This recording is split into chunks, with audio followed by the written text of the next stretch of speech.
Então, se alguém quer ter comunhão com Deus, ele só consegue estabelecer essa comunhão a partir de Cristo. Então, o ponto de partida da comunhão com Deus, por meio de Cristo. O resultado dessa comunhão com Deus, um vínculo com aqueles que andam na luz.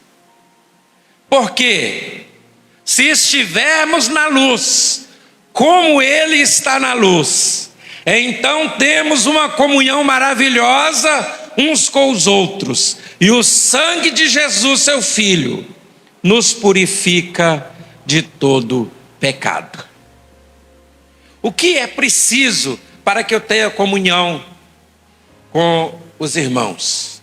Nós precisamos ser todos de uma mesma denominação. Não.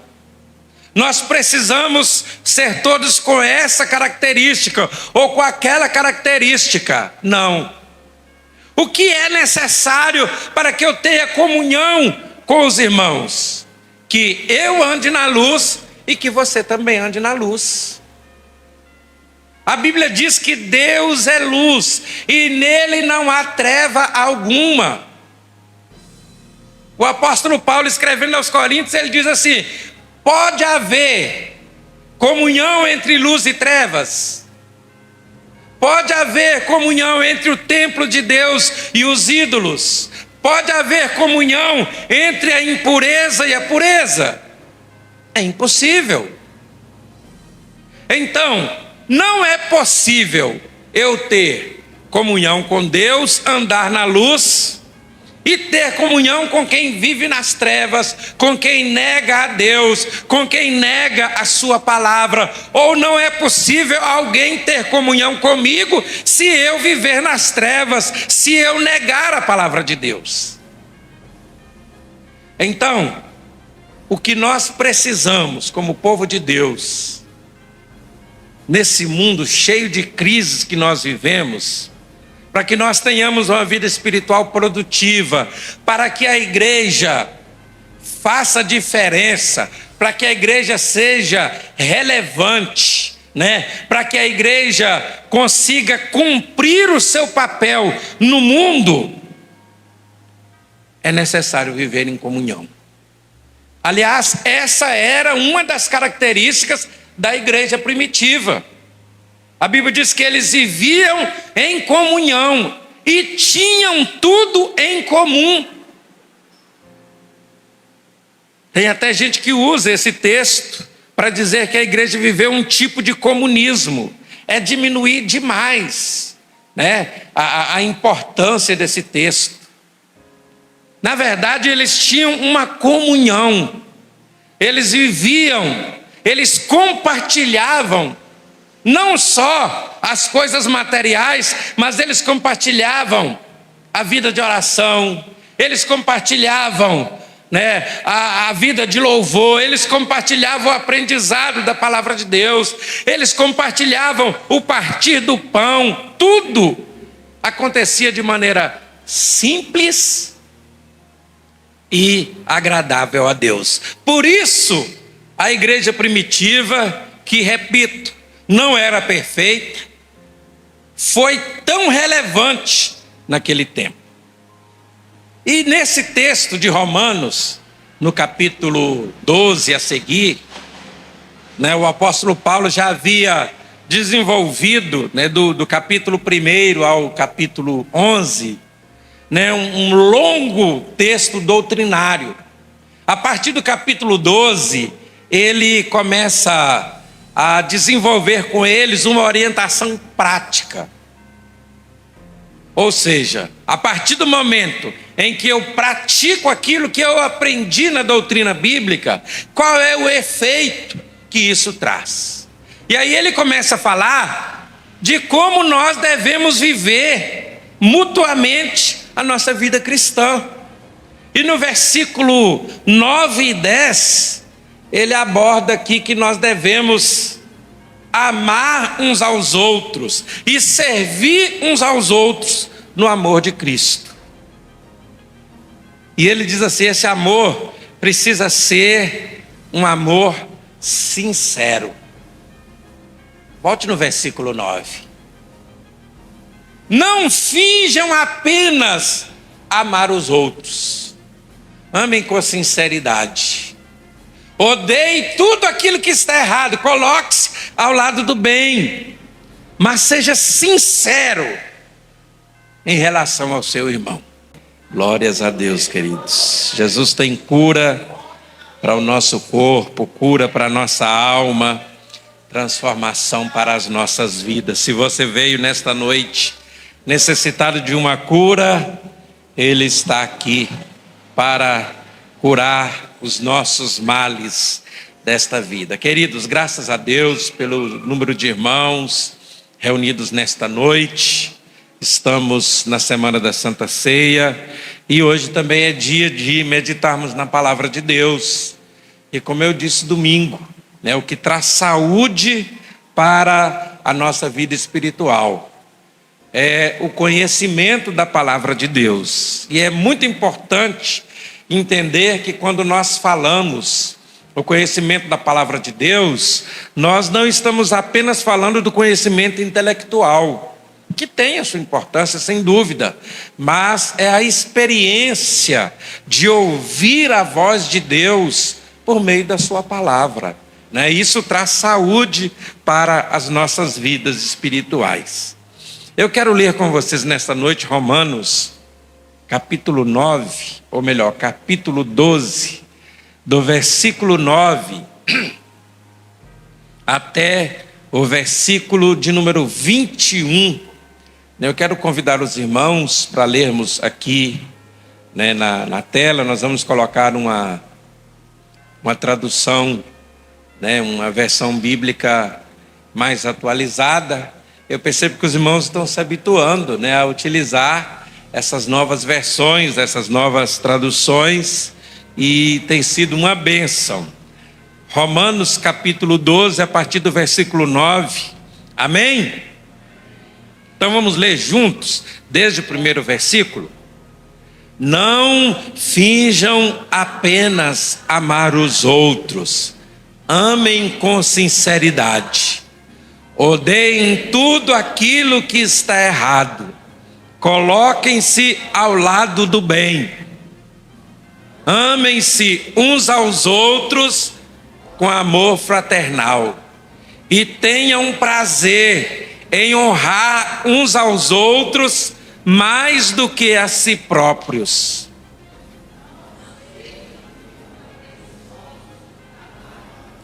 Porém, sirvam fervorosamente ao Senhor. Fiquem alegres na esperança. Sejam pacientes na dificuldade. E sempre perseverantes na oração. Quando os filhos de Deus estiverem em necessidade, sejam vocês os primeiros a ajudá-los. E criem o hábito de ser hospitaleiros. Se alguém os perseguir, não os destratem. Abençoem e não amaldiçoem. Quando os outros estiverem alegres, alegrem-se com eles. Se estiverem chorando, chorem com eles. Trabalhem juntos com alegria. Não sejam orgulhosos. Não procurem cair nas boas graças de gente importante, mas tenham prazer na companhia de gente comum. E não sejam sábios aos seus próprios olhos. Nunca paguem o mal com o mal. Façam as coisas de tal maneira que todos possam ver que vocês são absolutamente honestos. Não contendam com ninguém. Tanto quanto possível, vivam em paz com todos. Amados, nunca se vinguem. Deixem a ira com Deus, pois está escrito: minha é a vingança, eu retribuirei. Pelo contrário, dê-lhe algo para comer. Se ele estiver com sede, dele de beber. Fazendo isso, você amontoará brasas vivas sobre a cabeça dele. Não deixem que o mal prevaleça, mas triunfem sobre o mal, praticando o bem. Graças a Deus. Queridos, esse texto é um texto conhecido e eu quero aproveitar ele como ponto de partida para a gente tratar de um assunto que é muito importante na vida cristã, que é servirmos uns aos outros. A palavra servir, às vezes, é interpretada como fazer algo menos importante, né? É como fazer algo, como um serviço prestado, alguma coisa que não tenha aquele valor que muitas vezes as pessoas dão. Nós vivemos num mundo onde as pessoas gostam muito de mandar, né? E pouca gente gosta de servir. Mas no contexto bíblico, servir é uma orientação de Cristo para os seus discípulos, né? Ele diz assim: aquele que quiser ser maior entre vocês deve servir a todos. E ele não só ensinou isto, mas ele praticou isto. E nós hoje devemos também buscar praticar aquilo que o Senhor Jesus nos ensinou. Nós vivemos, queridos, num mundo muito conturbado, num mundo cheio de crises. Não dá para falar em uma crise só. O mundo está cheio de crises, né? Nós temos crises políticas, crises governamentais, né? Nós temos crises sociais, violência, tanta coisa triste acontecendo, e nós vivemos neste mundo que o Senhor nos colocou. Nós vivemos num mundo em que a sociedade vive um momento muito confuso. Houve um tempo, e eu creio que uma boa parte de nós vivemos esse tempo, em que as coisas eram muito claras para nós, né? Estava tudo muito claro sobre o que devíamos fazer, o que não devíamos. E embora eu admita que às vezes isso era até o resultado de um certo desconhecimento de muita coisa, mas isso era muito agradável. Tudo era muito fácil de se compreender. A gente sabia muito bem até onde ia, né, o nosso direito, quando começava o direito das pessoas, e de que maneira nós devíamos lidar com as questões que surgiam. E era um mundo menos complicado do que hoje. Hoje nós vivemos um mundo completamente conturbado, em que isso não está muito claro. Nós vivemos num mundo onde todo mundo conhece, parece que de cor, todos os seus direitos. E todo mundo está sempre exigindo os seus direitos. E isso é legítimo, tá? Isso não está errado. O problema é que quando nós chegamos na parte dos deveres, quase ninguém se lembra dos seus deveres. E isto tem causado uma vida social complicada. Quando nós olhamos para o ambiente religioso, não é muito diferente. As crises podem ser diferentes, mas nós vimos as palavras do Novo Testamento se cumprindo fielmente, as profecias do Novo Testamento. Cristo falou de falsos mestres. Nós temos. Cristo falou de falsos cristos. O mundo está cheio deles. Cristo falou de falsos irmãos.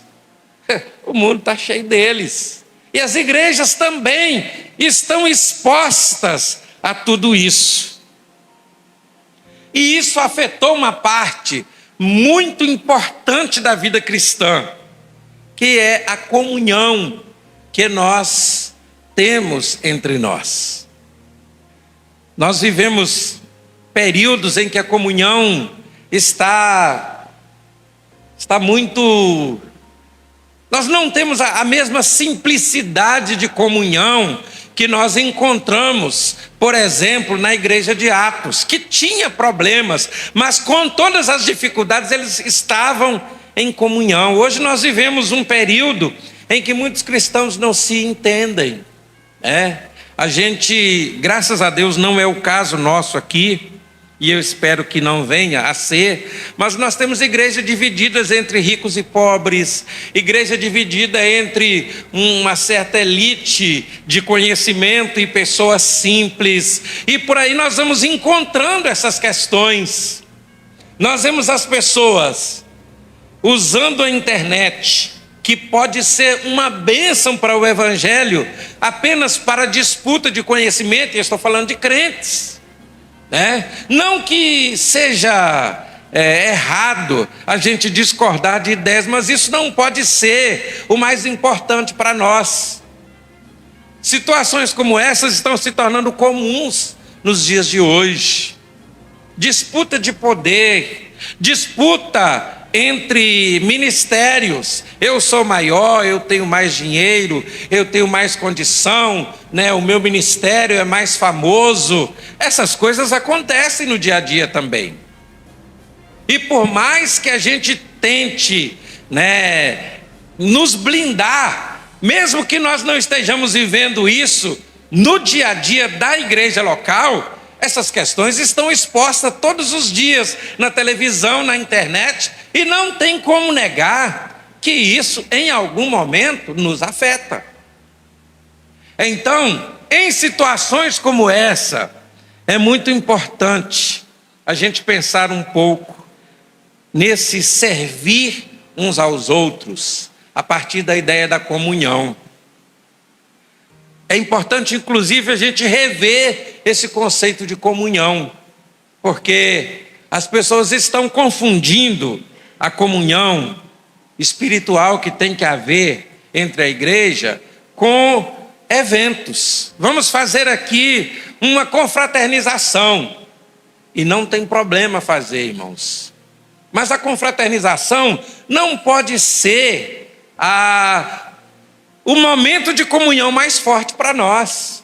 Ela pode ser um momento de distração, alguma coisa mais lúdica, mas isso não significa necessariamente que é comunhão.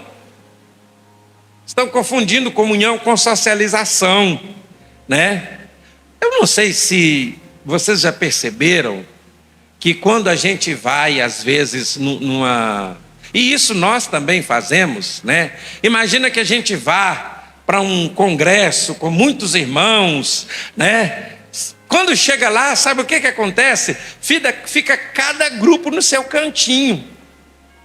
A gente não consegue se misturar às vezes, Então, a ideia de que isso é comunhão é muito pequena. Comunhão não é apenas convivência. O conceito de comunhão, segundo a Bíblia, fala de duas coisas essenciais para nós. Primeiro, fala da nossa experiência de comunhão com Deus, o livre acesso que nós temos a Deus. Eu quero ler com vocês, na carta de João, no capítulo 1, do versículo 1 ao 10, eu quero que a gente leia junto, para a gente meditar um pouco sobre esse contexto de comunhão que é apresentado aqui por João. Carta de João, capítulo 1, do versículo 1 ao 10. Pode colocar na tela, Micael, por gentileza. Eu vou pedir aos irmãos para a gente ler junto aqui. Amém? Amém, irmãos? Então vamos lá. Cristo já existia quando o mundo começou. Entretanto, eu mesmo o vi com os meus próprios olhos, e o ouvi falar, e toquei nele com as minhas próprias mãos. E isso proclamo a respeito da palavra da vida enviada por Deus.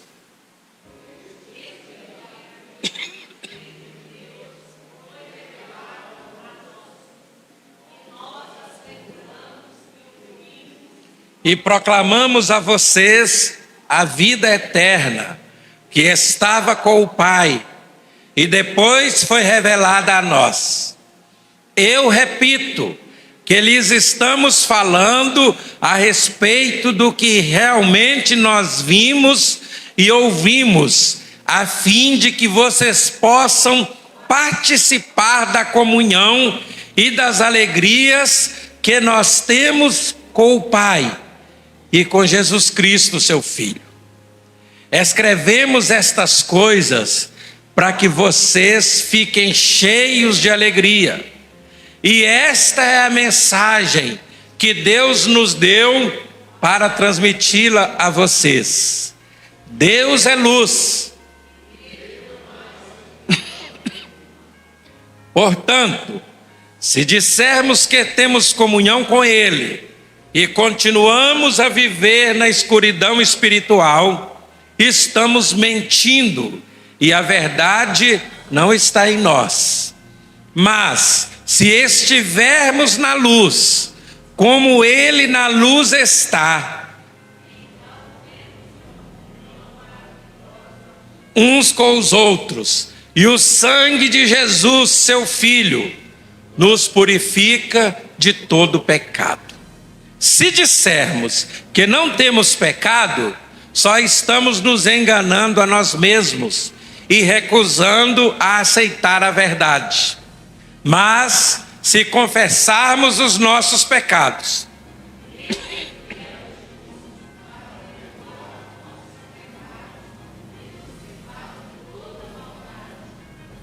se alegarmos que não pecamos, estamos mentindo e chamando Deus de mentiroso, e a sua palavra. Então, a primeira coisa que João nos ensina aqui a respeito da comunhão é que a comunhão, ela parte de uma experiência pessoal com Deus. Por isso que ele começa dizendo: olha, quando nós falamos com vocês que nós temos comunhão com Cristo, nós estamos falando de alguém que nós vimos, que nós ouvimos e nós tocamos. Nós tivemos com Ele uma experiência pessoal. Cristo não é uma história que nós ouvimos contar, nós vivemos com Ele no dia a dia. E nós relatamos a vocês esta mensagem para que vocês também tenham essa comunhão. Então, o que é a comunhão que nos é ensinada em ponto de partida, do início aqui por João? É que a comunhão tem a ver com o acesso que temos a Deus por meio de Cristo. Este é o ponto de partida da comunhão. Não adianta eu dizer que tenho comunhão com os irmãos se eu não tenho uma experiência de comunhão com Cristo. Isso seria apenas convivência. E a verdade é que existem cristãos que têm uma convivência no ambiente religioso. Estão presentes nos cultos, participam das programações, vão a eventos, vão a ambientes religiosos, sem que isso seja necessariamente comunhão. Às vezes é só uma convivência no ambiente religioso.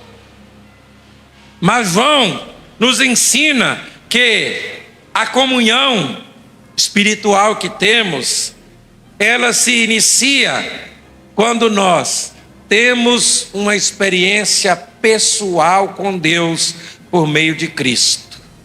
Por isso que ele apresenta Cristo aqui, por quê? Porque Cristo é a nossa ligação com Deus, é por meio de Cristo. Então, conviver em um ambiente religioso não significa exatamente ter comunhão com Deus. Ter comunhão com Deus só é possível quando nós conhecemos a Cristo. Ele é esse acesso que temos a Deus. É importante lembrar que antes de Cristo o acesso a Deus era feito por meio de um intermediário. E esse intermediário, que era o sacerdote, ele tinha acesso uma vez por ano, lá no lugar santíssimo, e ali havia uma separação, havia uma cortina, e essa cortina dizia para a gente: você não pode ir direto a Deus. Se nós chegarmos aqui e houver uma cortina a partir dessa pilastra, dessa viga aqui, o que nós entendemos? Está impedido, eu não posso passar para lá. Mas a Bíblia diz que quando Cristo veio, Ele abriu, por meio da sua morte, um novo caminho a Deus. No dia da sua morte, na hora da sua morte, milagrosamente, aquele véu, aquela cortina que separava, para que as pessoas não pudessem acessar diretamente ali ao lugar santíssimo, ela se rasgou. Simbolicamente, sabe o que aquilo estava dizendo? Agora vocês têm acesso. Por meio de quem? Por meio de Cristo. Então, se alguém quer ter comunhão com Deus, ele só consegue estabelecer essa comunhão a partir de Cristo. Então, o ponto de partida da comunhão com Deus, por meio de Cristo. O resultado dessa comunhão com Deus, um vínculo com aqueles que andam na luz. Porque se estivermos na luz, como Ele está na luz, então temos uma comunhão maravilhosa uns com os outros. E o sangue de Jesus, seu Filho, nos purifica de todo pecado. O que é preciso para que eu tenha comunhão com os irmãos? Nós precisamos ser todos de uma mesma denominação? Não. Nós precisamos ser todos com essa característica ou com aquela característica? Não. O que é necessário para que eu tenha comunhão com os irmãos? Que eu ande na luz e que você também ande na luz. A Bíblia diz que Deus é luz e nele não há treva alguma. O apóstolo Paulo, escrevendo aos Coríntios, ele diz assim: pode haver comunhão entre luz e trevas? Pode haver comunhão entre o templo de Deus e os ídolos? Pode haver comunhão entre a impureza e a pureza? É impossível. Então, não é possível eu ter comunhão com Deus, andar na luz, e ter comunhão com quem vive nas trevas, com quem nega a Deus, com quem nega a sua palavra. Ou não é possível alguém ter comunhão comigo se eu viver nas trevas, se eu negar a palavra de Deus. Então, o que nós precisamos como povo de Deus, nesse mundo cheio de crises que nós vivemos, para que nós tenhamos uma vida espiritual produtiva, para que a igreja faça diferença, para que a igreja seja relevante, para que a igreja consiga cumprir o seu papel no mundo, é necessário viver em comunhão. Aliás, essa era uma das características da igreja primitiva. A Bíblia diz que eles viviam em comunhão e tinham tudo em comum. Tem até gente que usa esse texto para dizer que a igreja viveu um tipo de comunismo. É diminuir demais, né, a importância desse texto. Na verdade, eles tinham uma comunhão, eles viviam, eles compartilhavam, não só as coisas materiais, mas eles compartilhavam a vida de oração, eles compartilhavam, né, a vida de louvor, eles compartilhavam o aprendizado da palavra de Deus, eles compartilhavam o partir do pão, tudo acontecia de maneira simples e agradável a Deus. Por isso, a igreja primitiva, que repito, não era perfeita, foi tão relevante naquele tempo. E nesse texto de Romanos, no capítulo 12 a seguir, né, o apóstolo Paulo já havia desenvolvido, né, do capítulo 1 ao capítulo 11, né, um longo texto doutrinário. A partir do capítulo 12, ele começa a desenvolver com eles uma orientação prática. Ou seja, a partir do momento em que eu pratico aquilo que eu aprendi na doutrina bíblica, qual é o efeito que isso traz?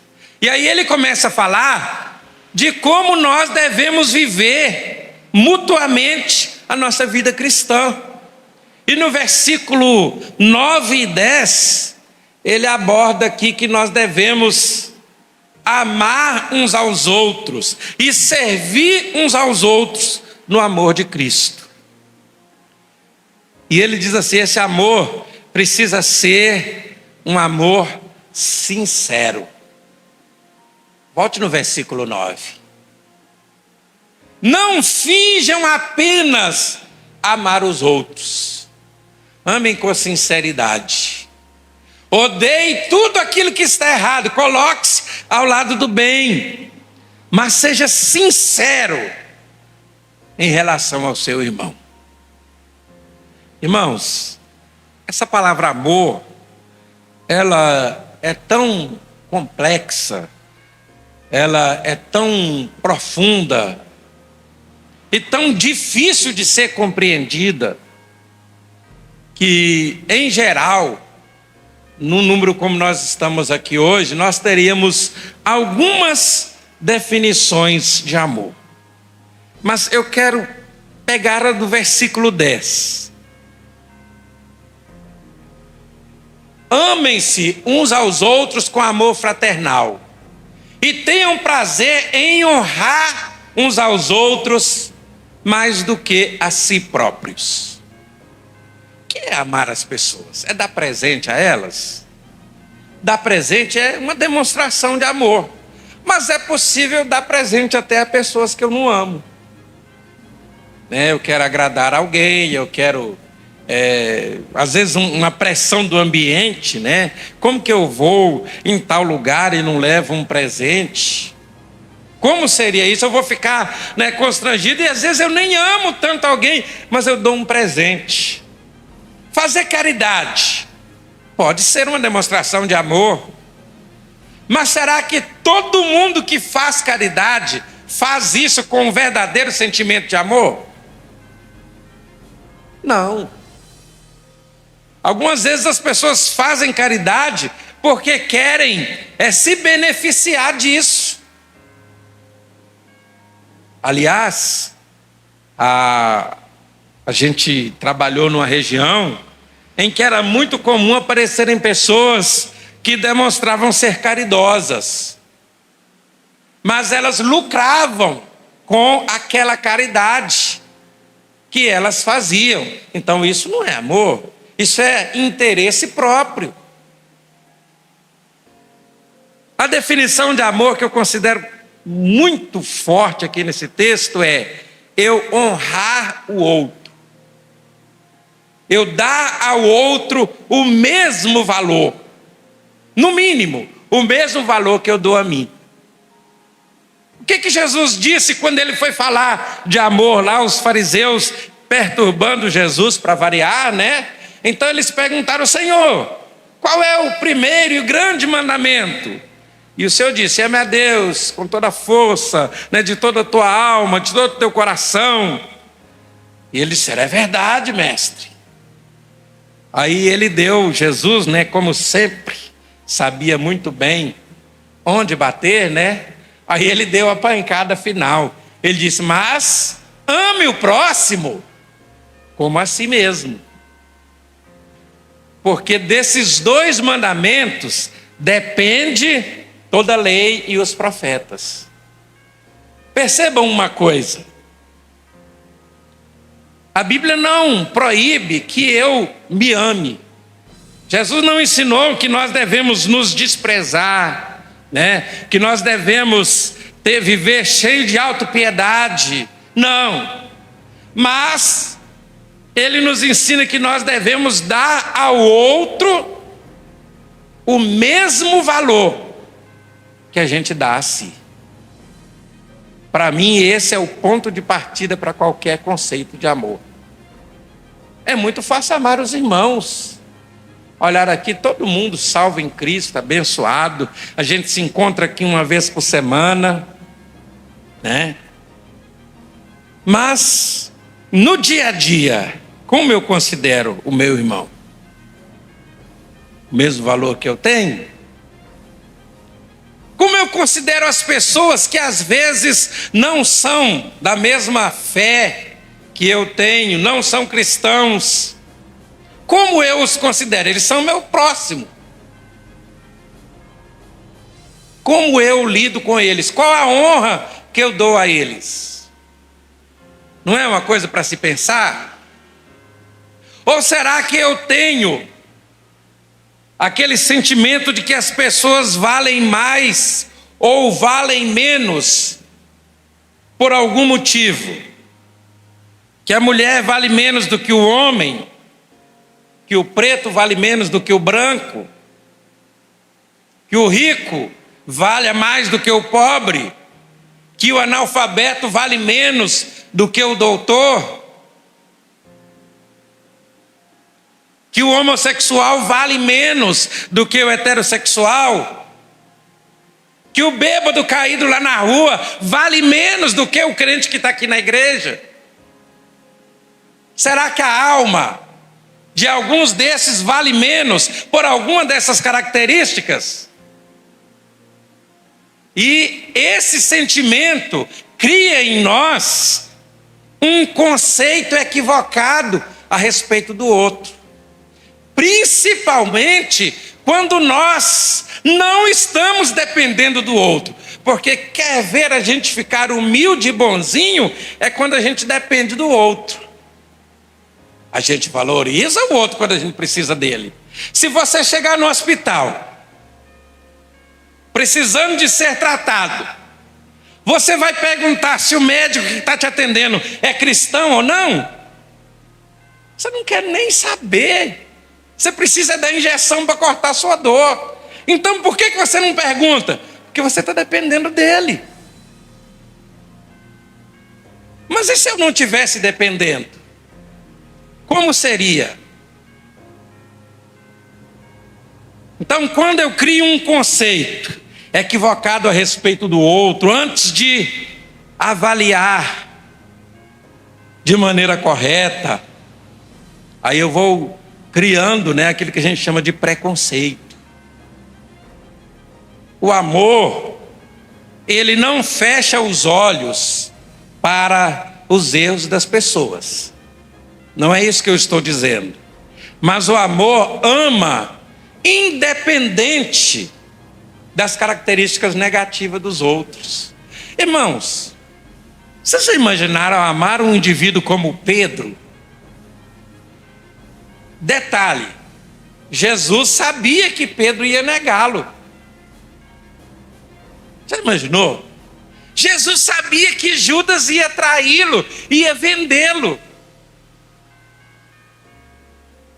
Sabia ou não sabia, irmãos? Mas ele os amou do mesmo jeito. Então, quando nós falamos de amar ao outro sinceramente, Nós falamos disso, irmãos, de um sentimento sincero. Quando nós temos isso como ponto de partida, as outras coisas ocorrerão de maneira natural.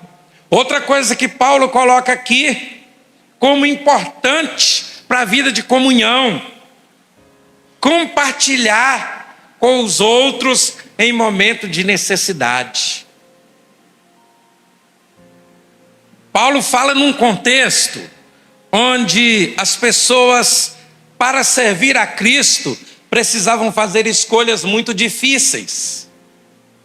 Onde viúvas que recebiam sustento das sinagogas decidiam servir a Cristo e, como punição, elas deixavam de receber aquela ajuda e elas começavam a passar necessidade por isso. E Paulo diz assim: vocês não podem deixar essas mulheres necessitadas, essas viúvas precisam ser acolhidas, esses órfãos. Ah, Paulo, mas essa viúva, né, aquele irmão que está passando necessidade, até semana passada ele vivia daquele jeito. Paulo não manda olhar isso. Paulo diz assim: compartilhe. Se tiver alguém necessitado, que você seja o primeiro a ajudar. Outra coisa, as pessoas recebiam a Cristo e elas perdiam as suas propriedades. A família expulsava de casa. E eles não tinham para onde ir. Por isso que o texto diz assim: sejam hospitaleiros. Paulo não está falando aqui, irmãos, de uma hospitalidade descuidada. Não. Mas ele está falando da necessidade de compreender o momento difícil que o outro está passando e estender a mão e colocar dentro da sua própria casa. Hoje isso não é comum, mas isso já aconteceu bastante. Quantos filhos, quantas filhas se converteram, chegaram em casa e disseram: mãe, pai, agora eu sou crente. E o pai dizia: então pode ir embora, que eu não quero crente na minha família. Isso não é uma realidade desse tempo, mas é uma realidade de 30, 40 anos atrás. E essa pessoa, nós deixaremos ela na rua? Paulo leva esse conceito tão além que ele diz que nós devemos praticar isso também com os inimigos. Vamos ser sinceros aqui. O que nós queremos fazer com os inimigos?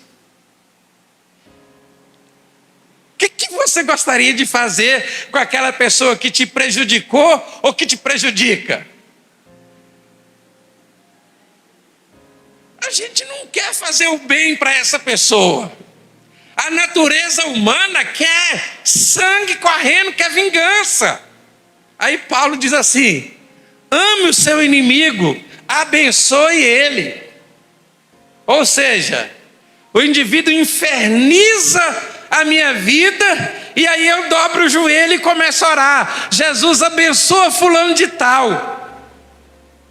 Vocês acham que isso é fácil, gente? Só se for para você. Só com a graça de Deus, só com o Espírito Santo habitando na nossa vida, para a gente conseguir fazer isso. Mas é exatamente o que Paulo ensina. Paulo repete aqui, né, aquela expressão de Jesus lá em Mateus capítulo 5. Ouviste o que foi dito aos antigos, ou há um ditado assim: ame o seu próximo e odeie seus inimigos. Por quê? Porque lá em Levítico capítulo 19, a lei diz assim: não procure a vingança, nem guarde rancor contra alguém do seu povo. Ame o seu próximo como a si mesmo. Eu sou o Senhor. Mas aí, né, os estudiosos, não que todo estudioso seja assim, tá? Mas tem uns que são malandros demais. Eles criaram uma interpretação tendenciosa, né, puxando brasa para a própria sardinha, e diz assim: nós devemos amar o próximo como a nós mesmos quando ele for da nossa nação. Se ele for de outra nação, a gente pode odiar. Por isso que Jesus, lá em Mateus capítulo 5, diz assim: ouviste o que os antigos disseram, ame o seu próximo e odeie seu inimigo. Eu, porém, vos digo, ame os seus inimigos, ore por aqueles que perseguem vocês. Dessa forma vocês estarão agindo como verdadeiros filhos do seu Pai que está no céu. Então, eu pratico a comunhão entre os irmãos, mas eu também preciso amar os inimigos. Continuando, Paulo diz assim: se alegre com quem está alegre, chore com quem está chorando. E aí Paulo coloca uma outra coisa, né, nessa receita de comunhão aqui. Compartilhe do sentimento das pessoas. É claro que é muito mais fácil, em linhas gerais, a gente celebrar com quem está celebrando. Mas tem gente que tem dificuldade disso. Existem pessoas que, se o outro estiver sendo abençoado, ele não fica alegre. Pelo contrário, né? Ele fica chateado. Por que Deus está abençoando fulano e não me abençoa? Eu chamo isso de doença de Esaú. Por que o Senhor abençoou Jacó e não me abençoou? Essa vida é tão cheia de sentimento, irmãos. Tristeza, alegria. A gente sorri, depois a gente chora. A gente se alegra, entristece. E às vezes nós achamos que fazer o bem para o outro é somente dar a comida. É somente colocar, né, pagar a água e a luz. Tem gente que não precisa de comida da gente, tá, irmãos? Tem gente que não precisa de um centavo de ajuda de ninguém.